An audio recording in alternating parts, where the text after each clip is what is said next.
Hello everyone, स्वागत है आप सभी का आपके अपने YouTube channel English by Ashok sir में। दोस्तों, आज हम लोग अध्ययन करने वाले हैं यूपी बोर्ड क्लास 10 इंग्लिश की बुक से पोएम नंबर 6 अमांडा, जिसकी लेखिका हैं एक ऑस्ट्रेलियन लेखिका रॉबिन क्लीन के द्वारा ये पोएम कंपोज की गई है। तो इस पोएम में चलने से पहले इस पोएम के बारे में थोड़ा सा हम लोग जो है जान लेते हैं, ताकि ये पोएम बहुत अच्छे से समझ में आए। तो होता ये है कि इस पोएम में एक लड़की है जिसका नाम अमांडा है और उसकी उम्र लगभग 10 से 15 साल के बीच की होती है। और अमांडा ये जो लड़की है कुछ हरकतें इस प्रकार की करती हैं कि जिसके लिए इसके जो पेरेंट्स हैं इसको टोकते हैं। तो जैसे ही इसके पेरेंट्स इसको जो है टोकने का काम करते हैं, इसकी हर एक्टिविटी पर जब इसे टोकते हैं तो ये इसको बहुत बुरा लगता है और ये लड़की जो है अपने पेरेंट्स से इतना ऊब जाती है कि ये ख्यालों की दुनिया में चली जाती है और इस ऐसा विचार उसके अंदर आने लगता है कि काश मैं अनाथ होती, मैं ऐसे स्थान पर होती जहाँ पर मुझे टोकने वाला कोई न होता, जहाँ पर मुझसे बात करने वाला कोई न होता। तो इस प्रकार से वो अपने पेरेंट्स के साथ घर में तो है, लेकिन घर में वो जो है अपने माता पिता के साथ सामंजस्य को स्थापित नहीं कर पा रही है और पूरी तरह से घर में अपने आप को एक कैदी की भांति महसूस करती है।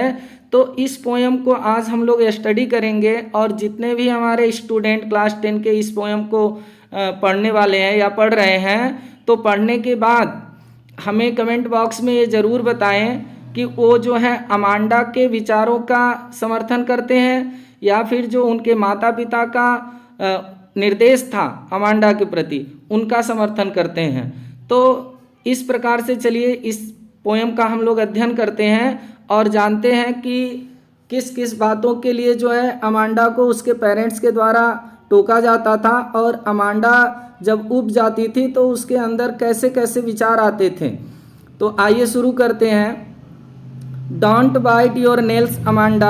Don't hunch your shoulders, Amanda. Stop that slouching and sit up straight, Amanda.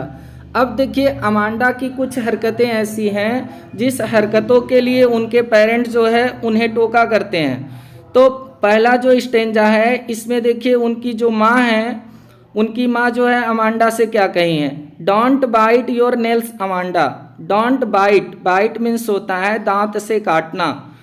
Your nails, nails means होते हैं नाखूनों को। तो जब अमांडा अपने मुंह में अपने नाखूनों को डाल करके काटती है तो उनकी माँ उसको टोक देती है कि अमांडा तुम अपने नाखूनों को अपने दांतों से मत काटो। Don't hunch your shoulders Amanda. और डोंट हंच, हंच मीन्स होता है झुकाना। योर शोल्डर्स, शोल्डर्स मीन्स होते हैं कंधे। और जैसे ही अमांडा कंधे को झुका करके बैठती है तो उसकी माँ जो है उसे टोक देती है कि अपने कंधे को झुका करके मत बैठा करो अमांडा, अपने कंधे को झुका कर मत बैठो अमांडा। स्टॉप दैट स्लाउचिंग, और स्टॉप बंद कर दो दैट स्लाउचिंग। स्लाउचिंग मीन्स होता है कमर को झुका करके एकदम कुबड़ की भांति, जैसे लगे कि पीछे कुबड़ सा निकला है, पूरी तरह से कमर को झुका करके बैठना। तो उनकी माँ कहती हैं कि स्टॉप दैट स्लाउचिंग, स्लाउचिंग करना बंद कर दो, यानी एक कमर झुका के जो तुम बैठती हो इसे बंद कर दो। And sit up straight Amanda, और sit up straight, sit up बैठा करो एकदम स्ट्रेट सीधे अमांडा। अमांडा तुम एकदम सीधी बैठा करो, ये जो कमर झुका करके कंधे झुका करके बैठती हो इस तरीके से मत बैठा करो। और अपने ये जो नाखून हैं इन नाखूनों को अपने जो है दांतों से मत काटा करो। तो ये सब जब करती है अमांडा इस प्रकार की एक्टिविटी तो उनकी माँ उन्हें टोक देती हैं कि ऐसा ना करो। तो जब ऐसी बातें वो सुनती है अमांडा, तो अमांडा के अंदर क्या फीलिंग्स आती है, क्या वह महसूस करती है, क्या होता है उसके अंदर, क्या विचार आता है। यहाँ आप लोग देख रहे होंगे ये जो ब्रैकेट में कुछ लाइनें दी गई हैं ये अमांडा के विचार हैं। जब उनकी माँ उन्हें टोकती हैं इन सब कामों के लिए तो अमांडा यहाँ पर क्या सोचती है। अमांडा देखिए अमांडा के विचार, there is a languid emerald sea where the sole inhabitant is me, a mermaid drifting blissfully.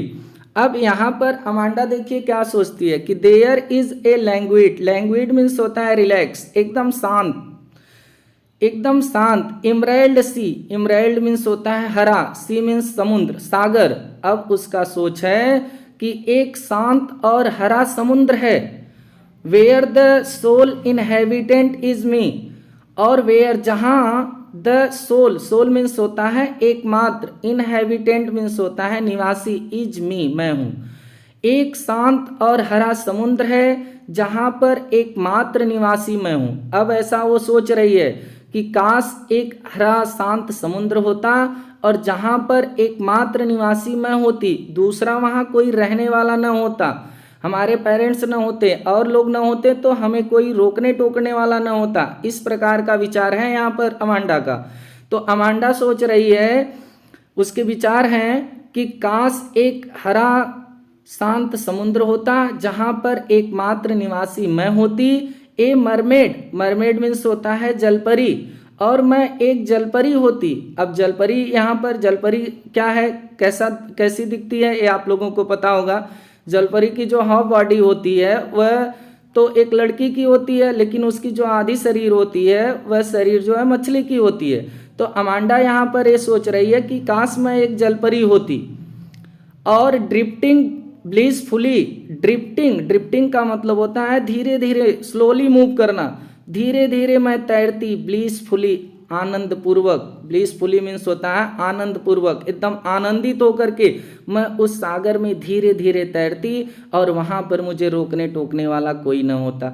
तो इस प्रकार की थॉट्स है अमांडा की कि काश एक शांत हरा समुद्र होता जहाँ की एकमात्र निवासी मैं होती और मैं एक जलपरी होती और बहुत आनंद पूर्वक जो है हरे सागर में धीरे धीरे तैरती।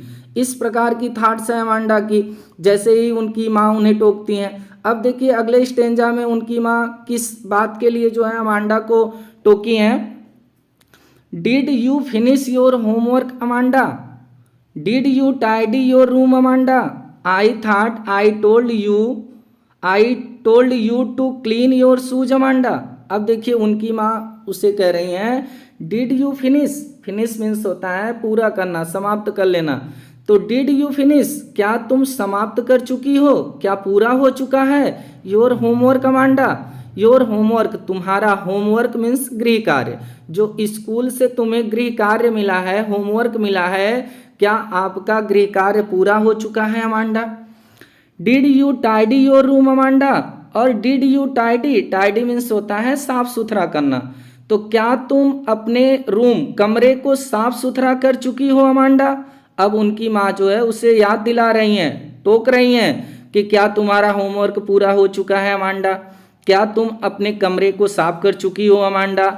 आई thought I told you, I thought मेरी समझ से, आई told you, I told, told means होता है कहना, मेरी समझ से मैं तुमसे कही थी टू क्लीन, साफ करने के लिए, क्लीन मीन्स साफ, साफ करने के लिए योर शूज अमांडा। उनकी माँ कहती हैं कि मेरी समझ से मुझे याद है कि मैं तुमसे तुम्हारे जूतों को साफ करने के लिए कही थी, तो क्या आपके जूते साफ हो गए अमांडा। तो इस प्रकार से उनकी माँ जो है हर काम में अमांडा को टोका करती थी। तो जैसे ही इतनी बात उनकी माँ कहती हैं तो देखिए अमांडा अब क्या सोच रही है, उसके अंदर क्या थॉट्स हैं। I am an orphan roaming the street, I pattern soft dust with my hushed bare feet, the silence is golden, the freedom is sweet। अब देखिए यहाँ पर जो अमांडा है वह अपने पेरेंट्स से जब उब चुकी है, उसकी माँ जो है बार बार जब उसे टोक रही है तो वो क्या सोच रही है। I am an orphan, I am मैं हूँ, एन आर्फन एकदम आर्फन हूँ, एकदम आर्फन मीन्स होता है अनाथ, मैं एक अनाथ हूँ। रोमिंग भटक रही हूँ, घूम रही हूँ, द स्ट्रीट, स्ट्रीट मीन्स सड़क, रोमिंग मीन्स होता है भटकना या घूमना, तो मैं एक अनाथ हूँ और सड़कों पर मैं भटक रही हूँ। ऐसा वो सोच रही है कि काश मैं एक अनाथ होती और सड़कों पर भटक रही होती ताकि मुझे टोकने वाला कोई न होता। आई पैटर्न, और पैटर्न मीन्स होता है आकृति को बनाना, पैटर्न मीन्स आकृतियां बनाना, तो मैं आकृति को बनाती। सॉफ्ट डस्ट, सॉफ्ट मीन्स होता है मुलायम, डस्ट मीन्स धूल, तो मुलायम धूल पर मैं आकृतियां बनाती। विथ माई हस्ड, किसके साथ? माई हस्ड, अपने, हस्ड मीन्स होता है दबे हुए, बेयर फिट, नंगे पांव से। काश मैं आर्फन होती, सड़कों पर भटक रही होती और अपने दबे हुए नंगे पांव से जो मुलायम धूल के कण हैं, मुलायम जो धूल है, उस धूल पर मैं आकृति बना रही होती।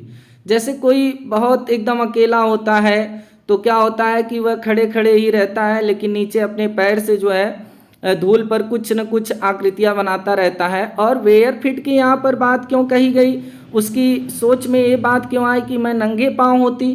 नंगे पांव इसलिए होना है क्योंकि जब उसके पास जूते नहीं होंगे तो शायद उसे ये टोकने वाला भी कोई नहीं होगा, या कहने को, सुनने को उसे नहीं मिलेगा कि जूते साफ कर दो अमांडा, तुमने क्या अपने जूते साफ किए कि नहीं किए, तो ऐसा भी सुनने को न मिलता। लेकिन यहाँ पर बात थोड़ी सी और हटके हो गई है, वह अपने आप को अनाथ ही महसूस कर रही है।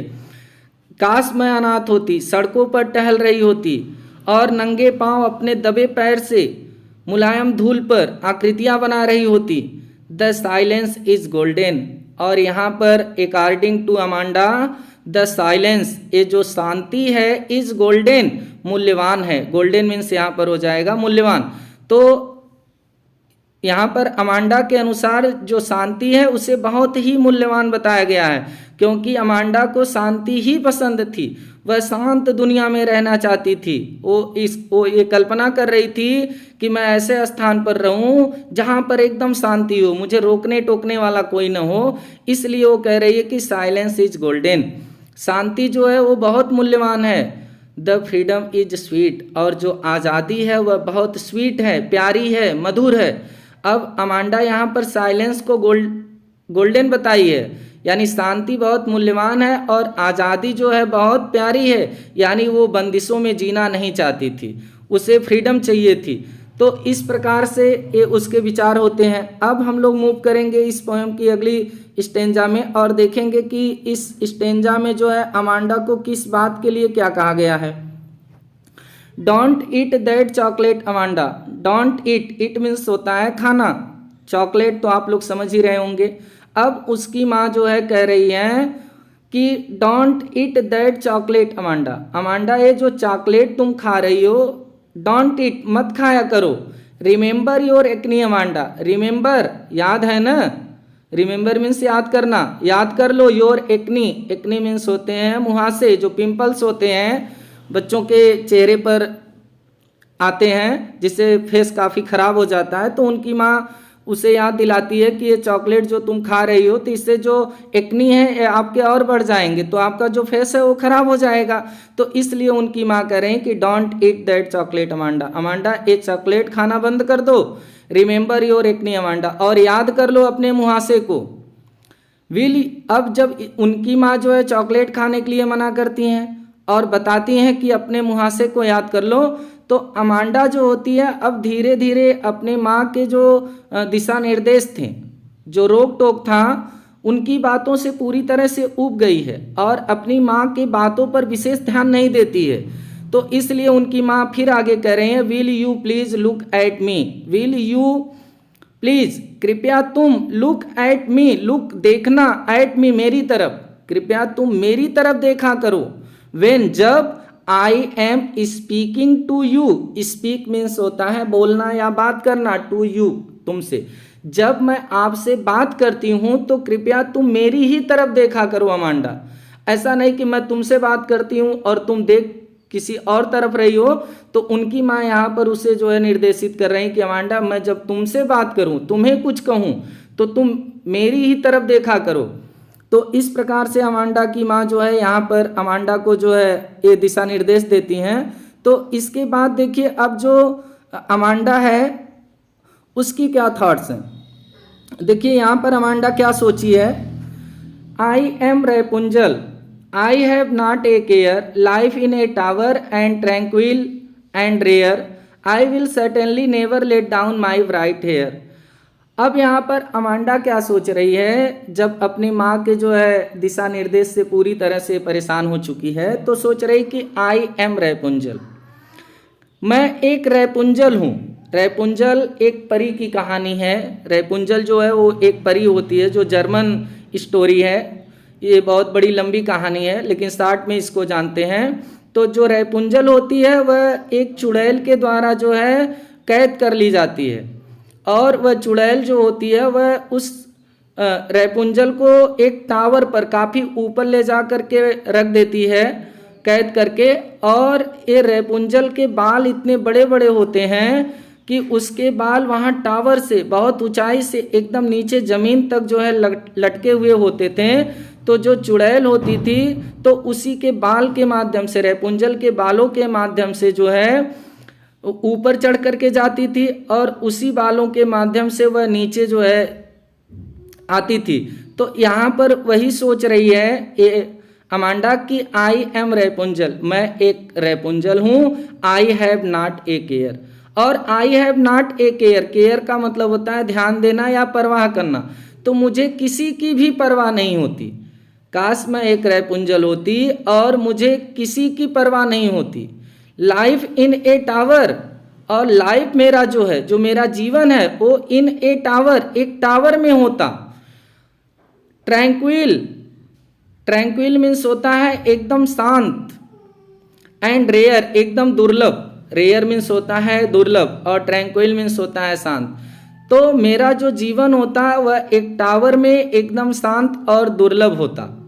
आई विल सर्टेनली, और मैं सर्टेनली निश्चित रूप से, सर्टेनली मीन्स होता है निश्चित रूप से, नेवर कभी नहीं, लेट डाउन, लेट डाउन का मतलब होता है नीचे लटकाना, मैं निश्चित रूप से कभी नीचे नहीं लटकाती। माई ब्राइट हेयर, माई ब्राइट, ब्राइट मीन्स चमकीले, हेयर मीन्स बाल को। और मैं रैपुंजल की तरह जो है, जो रैपुंजल थी वह अपने बालों को नीचे लटका देती थी, तो मैं कभी भी अपने चमकीले बालों को जो है नीचे नहीं लटकाती। तो इसमें वो इस बात पे विचार की है, ये ऐसा उसका विचार है यहाँ पर कि काश मैं एक रैपुंजल होती, मुझे किसी की परवाह नहीं होती, मेरा जो जीवन है वह एक टावर में होता, और मेरा जीवन काफ़ी दुर्लभ और शांत होता, और मैं कभी भी एकदम निश्चित रूप से, मैं कभी भी जो है अपने चमकीले बालों को नीचे नहीं लटकाती, जिससे कि हमारे बाल को पकड़ करके कोई चढ़े ऊपर, ऐसा मैं नहीं करती। तो इस प्रकार का उसका विचार रहा। अब देखिए आगे जो है उनकी माँ क्या कहती हैं, इसको जानते हैं। Stop that sulking at once Amanda. अब अमांडा जो होती है, लड़की जो है, यह तुरंत एकदम बात बात में, जैसे ही उनके पेरेंट्स या उनकी माँ या उनके पिता जो भी कुछ भी बोल देते थे, तो तुरंत इसका मुंह फूल जाता था। मुंह फुलाने की आदत जो है वैसे भी नेचुरल होती है लड़कियों में। तो यहाँ पर जो अमांडा है वह तुरंत अपने मुंह को फुला लेती है। तो उनकी माँ यहाँ पर उसे निर्देशित कर रही हैं कि स्टॉप, बंद कर दो, दैट सल्किंग, ये जो सल्किंग मुंह फुलाती हो, एट वंस तुरंत, बात बात में, अमांडा ये मुंह फुलाना तुम बंद कर दो। You are always so moody Amanda, और यू आर तुम हो, ऑलवेज हमेशा, सो मूडी, मूडी मीन्स होता है गुस्से में, एकदम उदास, तुम हमेशा गुस्से में रहती हो अमांडा, तुम हमेशा उदास रहती हो। तो इस तरह से उदास गुस्से में रहना बंद कर दो अमांडा। एनीवन वुड थिंक, कोई भी सोचेगा, एनीवन कोई भी, थिंक मीन्स होता है सोचना, कोई भी सोचेगा, दैट की I nagged at you Amanda. I nagged, nagged means होता है प्रताड़ित करना, दबाव देना, डांटना। कोई भी सोचेगा कि हम लोग जो है तुम्हें बहुत डांटते हैं, जैसे ही तुम बाहर निकलोगी, मुंह फुला के निकलोगी, तो जो लोग होंगे आपको देखेंगे तो वो यही सोचेंगे कि इनके जो पेरेंट्स हैं अमांडा के, अमांडा को बहुत जो है परेशान करते हैं, नेग्ड करते हैं, तो तुम इस प्रकार से रहना बंद कर दो अमांडा। तो अमांडा और उनके माँ के बीच की एक कन्वर्सेशन है। बहुत ही बेहतरीन तरीके से ये पोयम यहीं पर समाप्त होती है। तो दोस्तों आप लोग ये ज़रूर हमें कमेंट बॉक्स में बताएं कि यहाँ पर जो दिशा निर्देश उनकी पेरेंट्स के द्वारा अमांडा को मिला, क्या उनके पेरेंट्स के दिशा निर्देश ठीक थे, या अमांडा जिस प्रकार की फ्रीडम चाहती थी, जिस प्रकार की शांति चाहती थी। तो अमांडा के विचार अच्छे हैं, ये हमें आप लोग ज़रूर बताएं और फिर आप लोगों से मुलाकात होगी एक अगले जो है लेसन में। तब तक के लिए नमस्कार।